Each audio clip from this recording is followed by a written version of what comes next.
오늘 예수사랑 담장 너머로, 올해의 표어가 예수사랑 담장 너머로죠. 네. 여기가 충청도인가요? 예수사랑 담장 너머로 맞죠? 자, 한번 해보겠습니다. 자, 예수사랑, 그럼 여러분 담장 너머로 한번 해보겠습니다. 예수사랑, 한 번만 더. 예수사랑. 네, 오늘 이 표를 가지고 우리 말씀을 함께 나누도록 하겠습니다. 우리가 표의 주제 성구인 오늘 본문을 한번 읽도록 해볼까요? 제가 읽겠습니다. 오직 선을 행함과 서로 나누어 주기를 잊지 말라. 하나님은 이 같은 제사를 어떻게 하신다? 기뻐하신다. 믿습니까? 네, 하나님은 이 같은 제사를 기뻐하신다 말씀해주고 있습니다. 전 9절 15절 말씀 우리 다 같이 읽도록 하겠습니다. 시작. 그러므로 우리는 예수로 말미암아 항상 찬송의 제사를 하나님께 드리자. 이는 그 이름을 증언하는 입술의 열매니라. 아멘. 예, 여러분, 우리가 먼저 일단 오늘 알아야 될 중요한 사실은 하나님이 가장 기뻐하시는 것이 무엇인가 라는 질문 앞에 대답을 한번 해보면 그것은 하나님 앞에 드려지는 예배입니다. 무엇이라고요? 예배입니다. 그래서 여러분, 어떤 모양일지라도 오늘 이 자리에 참석해서 하나님 앞에 이렇게 예배 드리는 이 아름다운 모습은 하나님이 제일 기뻐하신 일입니다. 믿습니까? 그러니까 하나님이 이 자리에 나온 자들에게 놀라운 은혜와 축복을 허락해 주시는 것이죠. 그런데 하나님이 얼마나 이 예배를 기뻐하시느냐, 구약성경에 가보면, 레위기에 가보면 우리가 드리는 제사, 구약엔 제사를 드렸으니까요. 지금 예배를 드리지만 제사에 대해서 설명할 때 이렇게 설명합니다. 하나님이 제사에 올려드리는 그 연기의 냄새를 흠냥하신다, 이렇게 말씀하신다고요. 어떻게 하신다고요? 네, 흠냥하신다, 이렇게 말씀하신단 말이죠. 여러분, 이 흠냥이라는 말에 대해서 우리가 잘 생소한 단어이긴 하지만 많이 듣긴 했지만 정확한 뜻에 대해서 생소한 의미를 가지고 있다라고 생각하실지 모르겠지만 이런 의미라고 쉽게 생각할 수 있습니다. 여러분들이 한 일주일 정도 새끼는 아니고 한 3일이나 일주일 정도 굶었다고 한번 생각해 보시죠. 굶었습니다. 그러면 가장 중요한 게 뭐죠? 먹는 거죠. 네, 먹는 게 가장 중요합니다. 네, 일주일을 굶었는데 굶고 어느 길을 지나가는데 숯불 갈비집을 지나갑니다. 거기에서 풍기는 냄새를 맡으면 여러분들 가운데 어떤 마음이 듭니까? 저것에 대한 간절한 마음이 생기잖아요. 그래, 그 냄새가 얼마나 향기롭겠습니까? 흠냥이라는 단어는 마치 그런 단어처럼 쓰이는 단어입니다. 우리 하나님이 그렇게 우리가 드리는 예배를 기뻐 받으시고 흠냥하신다는 거예요. 그렇게 기뻐하시는 예배 우리가 열심히 드려야 될까요? 드리지 말아야 될까요? 드려야 되죠. 그런 예배를 하나님이 기뻐하신다라는 것입니다. 여러분, 마리아와 마르다에 대한 교훈에 대해서 우리가 잘 알고 있지 않습니까? 마리아는 말씀 듣는 자리에 있었고 마르다는 음식을 준비하는, 성경은 분주한 자리에 있었다, 이렇게 말하고 있습니다. 마르다 입장에서 짜증 나겠죠. 누구는 일하고 누구는 말씀 듣냐? 그래서 예수님, 저 마리아 혼 좀 내세요. 나와 함께 일 좀 하도록 예수님이 좀 시키세요. 이렇게 마르다가 화가 나서 한마디를 했더니 예수님이 이렇게 말씀하셨죠. 마리아가 더 좋은 것을 선택했다는 말씀을 하셨습니다. 자, 이 말은 우리가 마르다가 하는 일이 의미가 없다는 일이 아니죠. 이 말 속에서 나타내는 중요한 교훈은 세상에 많은 일들이 있지만 첫 번째 중요한 일은 예배 드리는 일이다, 말씀 듣는 일이다, 하나님을 찬송하는 일이다, 그렇게 우리에게 소개해주고 있는 장면이라는 것입니다. 여러분, 은혜드림교회가 이 자리에 있는데 은혜드림교회가 여러 가지 일들을 많이 하고 있죠.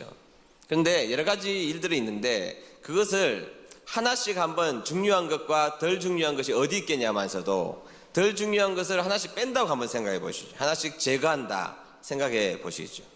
맨 마지막에 남는 것이 무엇일까요? 자, 여러분, 성경 공부를 교회에서 제거한다? 네, 제거할 수 있다고 생각합니다. 청소를 교회에서 제거한다? 제거할 수 있다고 생각합니다. 밥 먹는 것을 제거한다? 제거할 수 있다고 생각합니다. 없다고 생각합니까? 네, 밥은 먹어야 되겠다. 어쨌든 그래도 제거할 수 있다고 생각합니다. 특별한 저녁 기도회도 제거할 수 있다고 생각합니다. 크리스마스 콘서트도 안 할 수 있다고 생각합니다. 그러나 여러분, 다 안 할 수 있는데 딱 한 가지, 반드시 해야 될 한 가지가 있습니다. 그것은 무엇이죠? 예배 드리는 일입니다. 그러니까 여러분, 모든 것이 다 있어도 예배가 없으면 그것은 교회가 아닙니다. 그런데 여러분, 다 하지 않아도 예배를 드리면 그것은 교회입니다. 여러분, 은혜 드림 교회가 예배가 없습니다. 그런데 모든 행사를 다 합니다. 그러면 그건 교회가 아니죠. 그러나 여러분, 아무것도 할 수 없는 상황일지라도 하나님 앞에 예배 드리면 그것이 교회가 되는 것이죠. 그러니까 여러분, 은혜 드림 교회에 유일하게 남는 한 가지, 그건 뭐라고요? 예배라는 것입니다. 그렇게 예배가 중요한 것입니다. 더 나아가서 요한복음 4장 23절을 한번 보도록 할까요? 요한복음 4장 23절 다 같이 읽습니다. 시작. 그러나 참되게 예배하는 사람들이 영과 진리로 아버지께 예배할 때가 올 것인데 지금이 바로 그때요. 그리고 하나님께서는 이렇게 예배하는 사람들을 찾고 계시오. 아멘. 자, 하나님은 우리에게 뭐라고 말씀하시냐? 예배하는 자를 찾고 계신다는 겁니다. 예배하는 자를 찾고 계신다. 그러니까 여러분, 예배 안 나오면 하나님이 어디 있나 살피신다는 거예요. 예배 나오면 기뻐하시는데 예배 안 나오시면 하나님이 여러분들 찾으러 다니셔야 되니까 하나님 귀찮게 하지 마시고 예배에 꼭 참석한 여러분 되시길 축복합니다. 아멘. 네. 근데 여러분, 하나님 앞에 드리는 이 예배 너무너무 소중한데요. 하나님이 기뻐하시는데 이 예배는 힘이 있습니다. 그래서 힘이 있어요. 여러분, 전 세계에 대부흥 운동이 있었죠. 특별히 아주 유명한 운동은 웨일즈 대부흥 운동입니다. 한국의 평양 대부흥 운동도 굉장히 유명한 운동이죠. 웨일즈 대부흥 운동, 그 뭐 시골에 해당하는 웨일즈라는 지역에 한 교회의 이반 로버츠라는 분이 예배 드리면서 하나님 앞에 이렇게 기도했습니다. 하나님, 제가 하나님 앞에 굴복하게 도와주십시오. 하나님 앞에 제가 깨지게 도와주십시오. 굴복하게 도와주십시오. 이 한마디 기도하고 거기에서 성령님이 임하기 시작했던 것이죠. 그리고 이 한 사람에게 임했던 성령 운동이 온 웨일즈를 휩싸여 주님의 부흥의 불길을 하나님께서는 일으키셨다는 것이죠. 얼마나 부흥이 크게 일어났는지 당나귀도 알았대요. 당나귀도. 무슨 말이냐면 주인이 당나귀의 목을 끌어안고 회개했대요. 내가 너를 두들겨 패서 미안하구나. 당나귀도 알았다죠. 그만큼 회개 운동이 크게 벌어졌고, 그때 은혜 받았던 한 사람이 한국의 성경책을 들고 선교사로 오신 분이 토마스 선교사님이죠. 그러니까 웨일즈 운동, 한 사람의 한 번의 예배가 전 세계를 바꾸는 큰 운동이 되었던 것입니다. 예배는 중요한 것입니다. 여러분, 전라도의 신안군에 가보면 섬이 1000개가 넘는데 천사의 섬이다, 뭐 이렇게 설명하는데, 신안군에 아주 불쌍한 이야기가 나옵니다. 어떤 여인이 결혼을 했습니다. 그런데 여러분, 첫날 밤에 소박을 당해요. 쫓겨나갑니다. 이유가 뭐냐? 못생겨서. 세상에 여러분, 이 여인이 한번 돼보세요. 얼마나 비참한 일입니까? 결혼을 할 때 좋은 꿈을 꾸고 결혼식장에 들어가서 결혼해서 들어갔는데 첫날 밤에 못생겼다고 쫓겨났으니 여인으로서는 자존심도 상하고 인생 살 희망이 뭐가 있겠습니까? 첫날에 쫓겨났으니까. 그러니까 정말 비참하고 불쌍한 여인이죠. 그러니까 여러분, 비참하고 불쌍하고 그냥 첫날에 버림받았으니까 하나님 붙들고 살았습니다. 하나님 말고는 답이 없었습니다. 예배를 최선을 다해서 예배를 드리게 되었던 것이죠. 그리고 이 한 분이 전도사님이 되고 소명받고 전도사님이 된 다음에 이 천안군에 있는 1000개의 섬을 다니면서 사람이 사는 곳마다 복음을 전해서 공식적인 통계는 65%인데요 80% 90%가 예수님 믿는 동네로 바꾼 거예요. 얼마나 놀라운 일입니까? 여러분, 천대꾸러기였던 이 여인이 예배 하나 붙들고 하나님 옆에 나아갔더니 그 동네를 바꾼 사람이 되었던 것입니다. 그리고 이 문중경 전사님이 특별히 찬양을 그렇게 잘하셨대요. 목사님이 안 계신 교회가 많았으니까 개척하시고 그러면 말씀 전하고 찬양을 인도했대요. 찬양을 그렇게 불렀대요. 낙심한 자들에게 찬양을 불러주면 낙심으로부터 기쁨이 얻어지고, 병든 자 앞에서 찬양을 부르면 병이 낫고, 실제로 어린아이들에게 희망을 주면서 예수 사랑하심은 이 찬양을 부르면서 아이들을 키워냈는데요, 아이들이 뒤집어지고 말씀 가운데 깨닫게 되고 변화되는 역사가 일어났던 것입니다. 그리고 그때 한 여인, 쫓겨났던 한 여인의 예배를 통하여서 변화된 사람들이 누군 줄 아십니까? 꼬마들. 그 당시에 문중견 전사님에게 교육받았던 꼬마들이 우리나라의 대학교 선교단체에 큰 획을 그었던 CCC의 김중건 목사님이 그 문중경 목사님 전사님 밑에서 배운 분이에요. 우리나라에 상담으로서 유명한 분이 있습니다. 정택희 박사님이라고. 그분도 이 문중경 여자 전사님 밑에서 교육을 받고 너무나 훌륭한 박사님이 되셨고, 또 성결교에서 유명한 부흥사님 이만신 목사님도 이 밑에서 배웠고, 수많은, 제가 나이를 하지 않겠습니다, 너무너무 많은 일꾼들이 한 여인의 예배 인도를 통하여서 이 땅에 주님의 사역을 이끌어가게 되었던 것입니다. 그게 예배입니다. 우리는 이 예배의 한순간이 그냥 일주일에 한 번의 예배라고 생각할지 모르겠지만, 이 예배 속에 하나님은 임재하시고, 예배 가운데 하나님은 말씀하시고, 예배 가운데 하나님은 치유하시고, 예배 가운데 하나님은 여러분들을 일으켜 세워 나가신다는 걸 믿는 여러분 되시기를 축복합니다.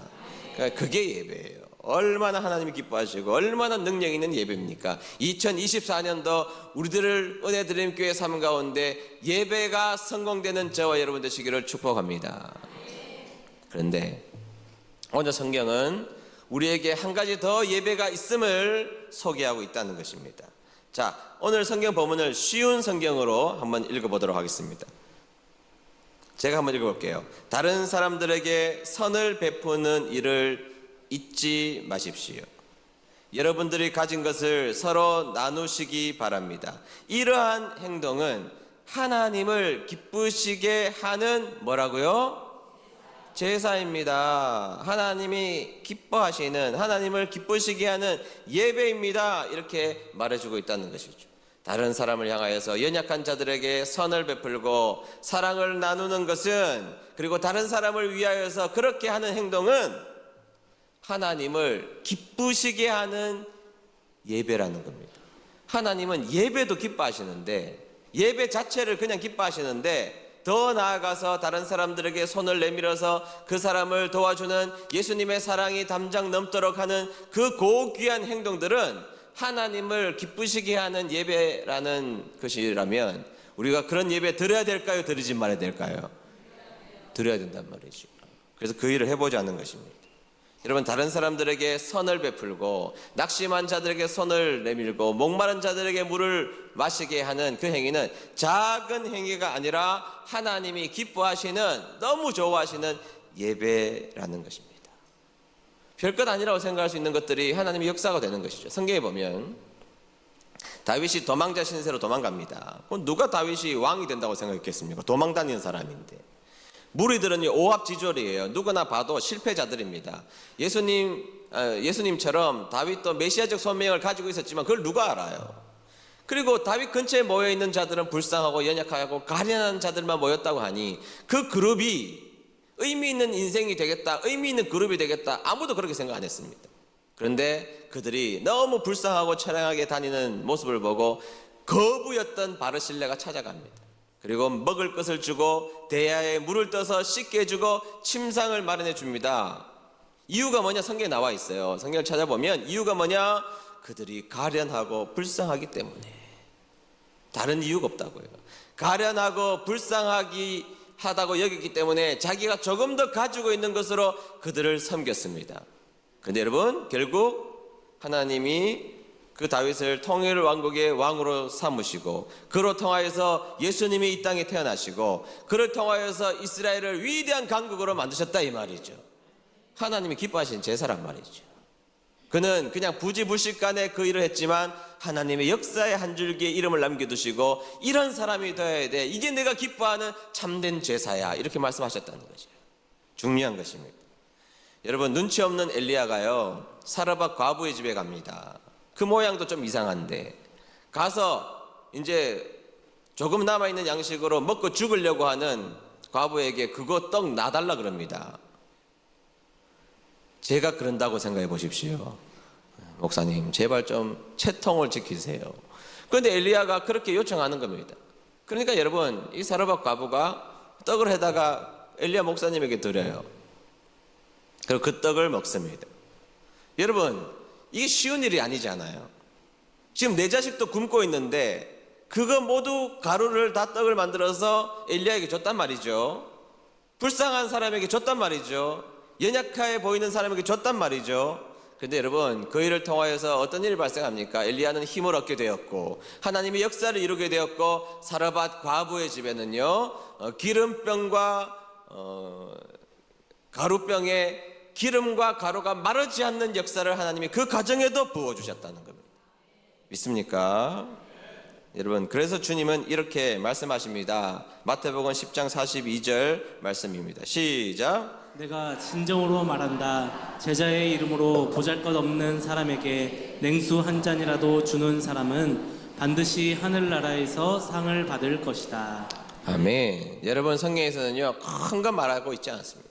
우리가 가지고 있는 그 힘이죠. 냉수 한 잔은요 누구에게나 있는 겁니다. 냉수 한 잔 있죠. 냉수 한 잔 줄 수 있죠. 정수기에서 물 따르면 냉수 한 잔입니다. 편의점에 가서 물 한 잔 사면 냉수 한 잔입니다. 얼마든지 우리가 가질 수 있는 쉬운 것들이지만 여기 말씀에 중요한 것은 그 사람을 보고 목마른 자를 보고 어린 소자를 보고 연약한 자들을 보고 그 자들을 향하여서 불쌍한 마음을 가지는 것 중요하다. 불쌍히 여기는 마음. 그들을 불쌍히 여기는 마음을 가지고 냉수 한 그릇 보잘것없는 것이지만 주면 하나님이 그 상을 잊으신대요? 잊지 않으신대요? 잊지 않으신다는 겁니다. 불쌍한 마음으로 다가가서 우리의 사랑을 담장 너머로 갈 때 하나님은 기뻐하시는 줄로 믿습니다. 영혼을 위한 닭고기 스프라는 유명한 책이 있죠. 여러 권으로 나와 있는데 그 중에 한 권의 책 가운데 나오는 이야기입니다. 미국에서 임종을 앞둔 노인이 있었습니다. 정신이 혼미해서 사람을 알아보지 못하는 단계까지 갔습니다. 그런데 문을 열고 간호사가 큰 소리로 이야기했습니다. 할아버지, 기다리던 아들이 왔어요. 기다리던 아들이. 그리고 해병대 옷을 입은 건장한 청년이 문을 열고 들어오게 되었습니다. 이 할아버지가 마지막 힘을 짜내어서 손을 내밀었고 이 아들은 아버지의 손을 꽉 붙들었습니다. 그리고 서로 주고받는 말 한마디 없이 손을 꼭 붙들고 밤새 꼬박 지내게 되었던 것입니다. 간호사가 너무 정성스럽게 그 자리를 이탈하지 않고 손을 꼭 잡고 있는 청년에게 너무 피곤하게 그렇게 있지 말고 잠시 눈을 붙이라고 말을 했지만 이 청년이 고개를 저었습니다. 괜찮다는 표시죠. 이 아버지를 위해서 내가 손을 꼭 붙잡고 있겠다라고 표현을 했던 것입니다. 그리고 새벽녘에 이 할아버지는 세상을 떠나게 됩니다. 꽂혀있는 산소호흡기 모든 주사바늘 다 뽑고 난 다음에 죽음을 확인한 이 청년은 이렇게 말하는 것입니다. 그런데요, 저 할아버지가 도대체 누구시죠? 간호사가 깜짝 놀라서 아니, 이 할아버지의 아들이 아니신가요? 그러자 이 청년이 그렇게 이야기했습니다. 네, 저희 아버지가 아니십니다. 그런데 어떻게 해서 꼬박 이 노인과 밤을 새우신 겁니까? 저는 이 병실의 문을 딱 여는 순간 무엇인가 행정적, 사무적 착오가 있다는 것을 금방 알아차렸습니다. 동명이인이 내가 갑자기 불려왔다라는 여러 가지 일의 착각 때문에 자기가 왔다는 사실을 깨닫게 되었습니다. 그러나 내가 이 할아버지의 눈빛을 보는 순간 내가 당신의 아들이 아닙니다라는 말을 도무지 할 수가 없었습니다. 그래서 저는 그 자리를 그대로 지켰고 이분의 임종을 끝까지 돌보아야 되겠다고 생각을 했습니다. 여러분, 이 이야기가 우리의 마음을 따뜻하게 해주는 중요한 이유는 딱 한 가지입니다. 그 할아버지를 보고 불쌍히 여기는 마음을 가졌기 때문이죠. 그 노인을 밤새 지켜내는 이 긍휼의 마음, 이런 마음들이 하나님이 기뻐하시는 예배라는 것입니다. 그래서 여러분, 올해 우리는 이곳에서 하나님 앞에 함께 모여서 열심히 예배드리는 공동체가 되어야 합니다. 열심히 하나님을 기뻐하는 공동체가 되어야 됩니다. 최선을 다해서 찬송을 올려드리는 공동체가 되어야 됩니다. 믿습니까? 그러나 올해는 또 한 번의 예배를 더 드려야 되는데 그것은 바로 긍휼의 마음을 가지고 예수님의 사랑을 가지고 우리의 가정의 담장 밖으로, 나의 담장 밖으로, 그리고 교회의 담장 밖으로 넘어서서 많은 사람들에게 사랑을 나누어주는 교회가 우리 은혜드림교회가 되었으면 좋겠습니다. 그래서 우리 은혜드림교회가 오늘 드리는 이 예배를 통해서도 항상 하나님 앞에 성공하는 우리 교회 되시기를 축복합니다. 그러나 2024년도에서는 이 교회 밖으로, 여러분들의 가정 밖으로, 여러분들의 삶 밖으로 여러분들의 사랑이 뻗어나가서 하나님 앞에 또 다른 기쁨의 예배를 올려드리는 저와 여러분 되시기를 주의 이름으로 축복합니다. 그래서 올해는요, 그런 일들을 여러분들과 함께 저는 하고 싶습니다. 우리 교회 전체가 작년 했던 글로벌 6K처럼 정말 안면 한 번도 만나보지 못한 자들을 위한 그런 일들도 우리 은혜드림교회가 여전히 교회 전체가 감당해야 할 것입니다. 기관들이 해야 될 사랑의 담장 너머로도 해야 될 거라고 생각합니다. 개인도 담장 너머로의 일들을 해야 될 거라고 생각합니다. 여러분, 먼저는요, 우리의 기도가 담장을 넘어가는 역사가 있게 되기를 축원합니다. 여러분, 우리 교회가 지원하는 선교사님과 미자립 교회가 한 40여 곳 정도 됩니다. 여러분 잘 모르시죠? 올해는 여러분들의 기관별로 다 배치를 해드릴 겁니다. 그리고 그분들에게 기도 제목을 받아서 여러분들에게 공급해 드리겠습니다. 올 기관에, 내 기관은 오늘 베트남에 있는 어떤 선교사님, 우리 기관은 몽골에 있는 어떤 선교사님, 이렇게 우리가 그분들을 위하여서 이제 1년간 우리의 기도가 나에게만 머무르지 않고 그분들을 향하여서 기도가 담장 너머로 넘어가는 은혜의 드림교회 되었으면 좋겠습니다. 또 하나, 우리는 쌈짓돈도 담장 너머로 넘어가는 교회가 되었으면 좋겠습니다. 제가 쌈짓돈 통장을 하나 개설하려고 합니다. 교회 이름으로. 개설하면 여러분 일주일에 커피 한 잔 줄일 수 있잖아요. 여러분 좋은 거 먹는 거 한 잔 줄일 수 있잖아요. 옷 살 때 한 등급 아래 거 사면 되잖아요. 그렇게 해서 여러분 그런 것들을 우리가 모아서 어느 단계가 되면 그것을 통하여서 어렵고 힘들고 주님의 사역을 하지만 물질이 없어서 하지 못하는 자들을 위하여서 담장 너머로 물질이 쓰이는 역사가 있게 되기를 축복합니다. 물질 이야기할 때는 아멘을 더 크게 하는 겁니다. 아멘. 네, 제가 어느 목사님을 만났는데 지금은 자금이 확보됐는지 모르겠어요. 시골교회 목사님이 뭐라 그러셨느냐면 이 동네 어르신들이 이불 빨래 하는 게 너무 어렵다는 거예요. 그래서 업소용 세탁기하고 건조기가 있으면 우리가 그것을 교회가 수거해서 다 빨아들이고 그리고 나누어 드린 일을 하고 싶습니다. 얼마나 좋은 일이에요. 얼마나 좋은 일이에요. 근데 그 교회는 그런 마음이 있고 그럴 환경에 놓여져 있지만 물질이 없어요. 그럼 우리 교회가 할 수 있는 일, 쌈짓돈을 모아서 그런 분들에게 영향력 있는 교회가 되어야 하지 않겠습니까? 물질이 교회 담장 너머로 가는 역사가 있게 되기를 축원합니다. 선교사님을 또 섬길 교회가 또 있습니다. 제가 연속으로 강사로 섬기게, 작년을 통해서 또 연속으로 섬기게 되었는데요. 여러분 편지만 써드려도요, 편지면 우리 작년에 편지 써드렸잖아요. 아이들이 그걸 평생 품고 계신다고요. 받고 선교사님들이 펑펑 우세요. 펑펑 우세요. 아이들이 우리를 위해서 기도하고 있고 교회가 기도하고 있고 그 힘으로 견디지 못할 그것을 견뎌나가게 한다는 것입니다. 여러분 그런 사랑들이 선교사님들에게 담장 너머로 가는 역사가 우리 교회가 해야 될 일들이지 않겠습니까? 또 여러 가지 일들이 있겠습니다. 지금 하고 있는 담장 너머로 봉사하는 일들, 반찬 봉사하는 일들, 또한 여러 가지 영혼들을 우리 교회에 초청하여서 그분들에게 복음을 전해서 영혼이 담장 너머로 넘어가는 일들이 우리 은혜드림교회에서 있게 된 역사가 있기를 주의 이름으로 축원합니다. 올 한 해는 우리가 하나님을 감동시키고 세상을 감동시키는 착한 교회, 예수님의 사랑이 분명하게 담장을 뛰어넘어서 두 번째 예배가 하나님 앞에 귀하게 승리로 마감될 수 있는 은혜드림교회 되시기를 주의 이름으로 축복합니다.